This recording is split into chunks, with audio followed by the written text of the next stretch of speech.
प्रिय बच्चों, आज की क्लास में आप सभी का स्वागत है।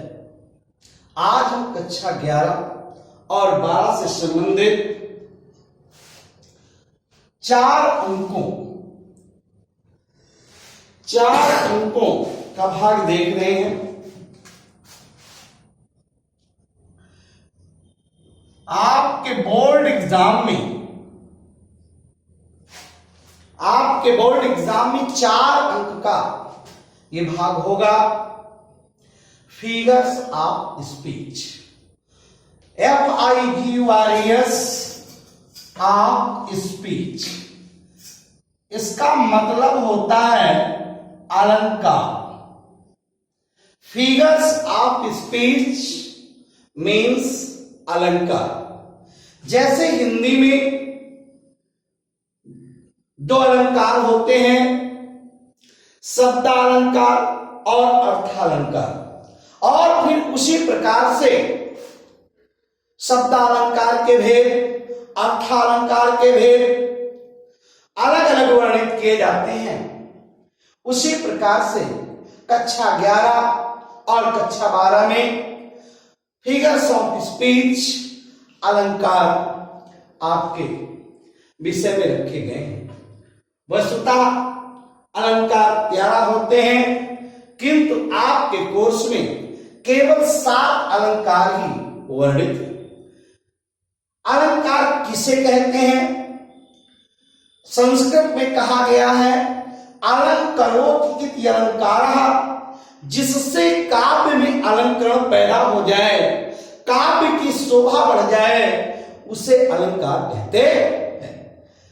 अलंकरोत इति अलंकारः अर्थात काव्य की शोभा जिससे बढ़ जाए, काव्य की शोभा बढ़ाने वाले तत्वों को अलंकार कहते हैं।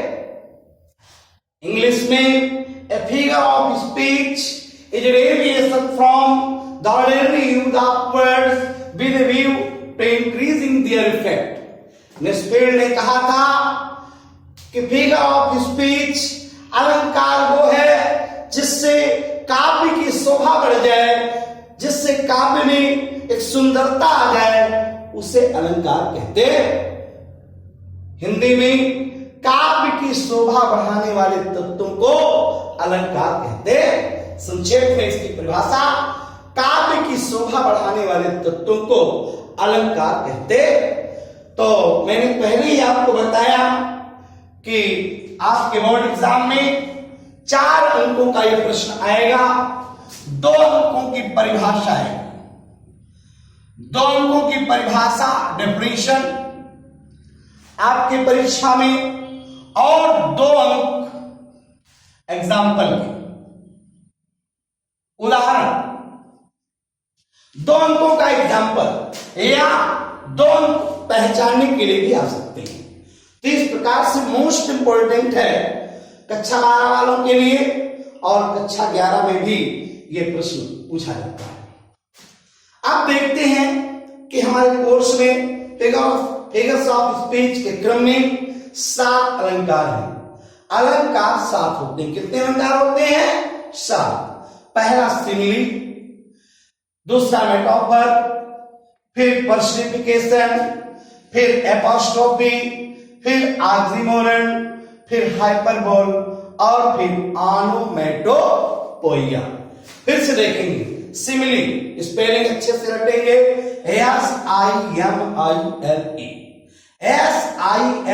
SIMILE। सिमिली मीन्स उपमा अलंकार।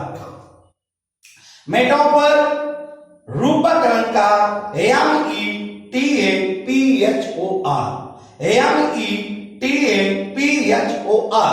मेटाफर मीन्स रूपक अलंकार। Personification, PERSONIFICATION।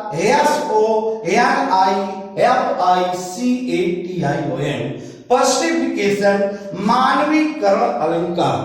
चौथे नंबर पर है एपोस्ट्रोफी, APOSTROPHE। एपोस्ट्रोफी संबोधन अलंकार। Oxymoron, OXYMORON। ऑक्सीमोरन विरोधाभास अलंकार। हाइपरबोल HYPERBOLE, हाइपरबोल अतिशयोक्ति अलंकार। लास्ट में है ऑनोमेटोपोइया, ONOMATOPOEIA, ऑनोमेटोपोइया ध्वनि सूचक अलंकार। तो इस प्रकार से हम देख रहे हैं there are 7 kinds of figures of speech in your course: simile, metaphor, personification, apostrophe, oxymoron, hyperbole and onomatopoeia. Simile, उपमा अलंकार किसे कहते हैं? क्या है उपमा अलंकार? हिंदी में पहले समझेंगे कि उपमा अलंकार किसे कहते हैं। उपमा अलंकार किसे कहते हैं? जहां पर उपमेय और उपमान की समानता व्यक्त कर दिया जाए उसे हम उपमा अलंकार कहते हैं। जहां पर उपमेय की समानता उपमान से किया जाए वहां पर उपमा अलंकार होता है। इसको हम धीरे धीरे करके आगे परिभाषा के रूप में इंगित करेंगे, परिभाषा के रूप में देखेंगे नेक्स्ट। तो प्रिय बच्चों, इस प्रकार से हमने देखा कि अलंकार 7 होते हैं, जिनमें से पहला अलंकार है सिमिली। सिमिली माने क्या होता है? उपमा अलंकार। सिमिली माने क्या होता है? उपमा अलंकार। डेफिनेशन, इसकी परिभाषा क्या है?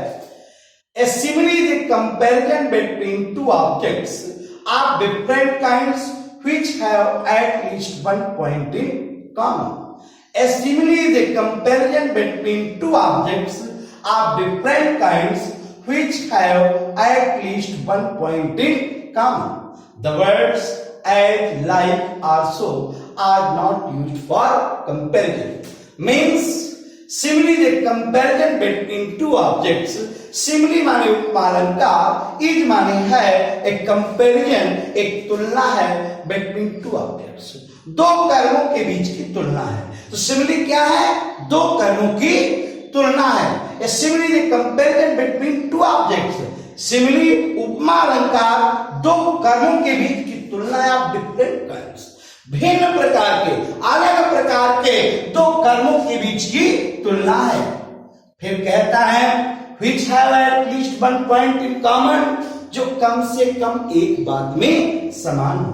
तो उपमा अलंकार दो भिन्न प्रकार के कर्मों के बीच की तुलना है जो कम से कम एक बात में समान हो। The words as, like, so are used for comparison.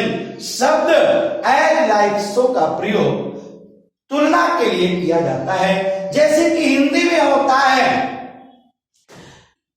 कि उपमा अलंकार दो भिन्न प्रकार की वस्तुओं की तुलना करता जिसमें कम से कम एक गुण समान हो। जैसे हिंदी में पीपर पात सरिस मन डोला, यहां पे पीपर के पत्ता, यहां पर पीपर का पत्ता है और मन है, तो मन कैसे डोला? पीपर के पत्ते की तरह डोला।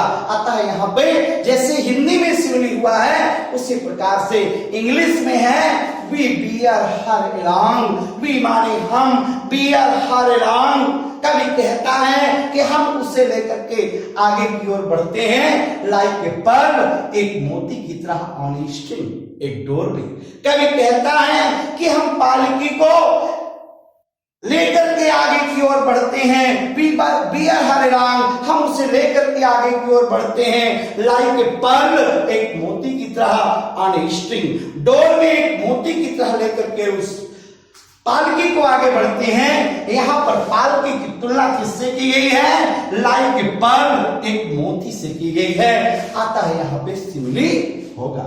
It dropped a gentle rain from heaven, यहां पर विलियम शेक्सपियर ने कहा है it dropped A gentle rain from heaven.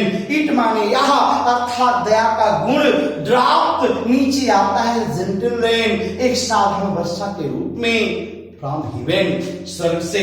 तो यहां पर दया के गुण की तुलना किससे की गई है? जेंटल रेन से की गई है। अतः यहां पर सिमिली है। See that fresh as dew, वो इतनी ताजी है जैसे कि ओस की बूंद, अर्थात उसकी तुलना ओस के बूंद से की गई है।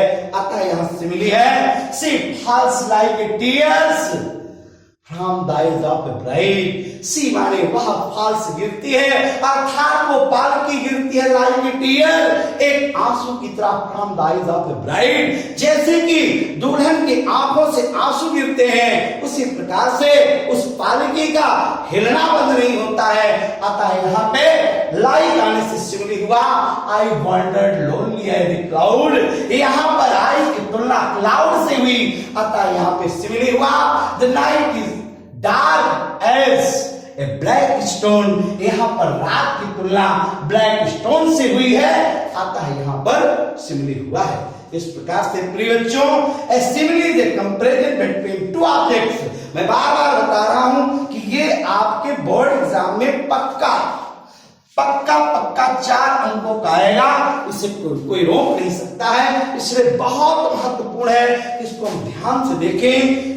A simile is a comparison between two objects। परिभाषा याद करेंगे।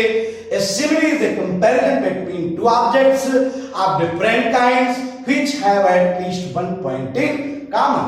The words as like so are used for comparison। परिभाषा में अगर आप यहां तक भी लिखेंगे तब भी आपको प्राप्त होंगे, इसको लिखने की जरूरत नहीं है। उपमा अलंकार दो, ये आपके समझने के लिए मैंने लिख दिया है। उपमा अलंकार दो भिन्न प्रकार की वस्तुओं की तुलना करता है जिसमें कम से कम एक गुण समान हो। एज लाइक या सो शब्दों का प्रयोग समानता व्यक्त करने के लिए किया जाता है। We wear her around like a pearl on a string, it dropped as gentle rain from heaven। She is as fresh as dew, she falls like a tear from the eyes of a bride। I wander lonely as a cloud, the night is as dark as stone। इस प्रकार से हमने simile की परिभाषा को देखा, आगे हम मेटाफर की परिभाषा को देख रहे हैं। प्रिय मेटाफर, मेटाफर का मतलब होता है रूपक अलंकार।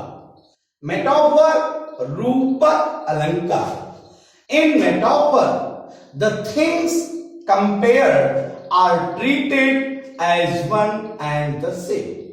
In metaphor, the things compared are treated as one and the same। In metaphor means metaphor में the things माने वस्तुएं, compared माने तुलना की जाने वाली। तो मेटाफर में तुलना की जाने वाली वस्तुएं treated व्यवहार करती हैं as one and the same, एक और एक जैसे व्यवहार करती हैं। And the words of comparison, और तुलना करने वाले शब्द as like are not used, और तुलना करने वाले शब्द एज लाइक अथवा सो का प्रयोग नहीं किया जाता। तो रूपक अलंकार में, रूपक में तुलना की जाने वाली बातों को एक ही मान लिया जाता है। हिंदी में कहा जाता है कि रूपक अलंकार अर्थात जहां पर उपमेय को उपमान ही मान लिया जाए वहां पर रूपक अलंकार होता है। अर्थात रूपक अलंकार में उपमेय को उपमान मान लिया जाता है, अर्थात तुलना की जाने वस्तुओं को, तुलना की जाने वाली वस्तुओं को एक मान लिया जाता है, तथा वाचक शब्द एज लाइक अथवा सो का प्रयोग नहीं किया जाता। जैसे लाइफ इज ए ड्रीम, जीवन एक स्वप्न है, यहां पर जीवन को स्वप्न मान लिया गया है, जीवन की तुलना नहीं की गई है, बल्कि जीवन को एक स्वप्न मान लिया गया है, उपमेय को ही उपमान मान लिया गया है। अतः यहाँ पे मेटाफर होगा या रूपक अलंकार होगा। The camel is the ship of the dessert. ऊंट रेगिस्तान का जहाज होता है, यहाँ पर ऊंट को रेगिस्तान का जहाज मान लिया गया है। Life is not a bed of roses. जीवन फूलों की सेज नहीं है, अर्थात जीवन को फूलों की सेज मान लिया गया है। Life is but A walking shadow. जीवन को वॉकिंग शैडो की तरह समझा गया है। Kalidas the Shakespeare of India. Kalidas Bharat के शेक्सपियर हैं। Friendship is a certainty. इस प्रकार से हम देखते हैं कि रूपक अलंकार वो अलंकार होता है जिसमें तुलना की जाने वाली बातों को एक मान लिया जाता है, अर्थात उपमेय को ही उपमान मान लिया जाता है, और तुलना प्रकट करने वाले शब्द एज लाइक अथवा सो का प्रयोग नहीं किया जाता है।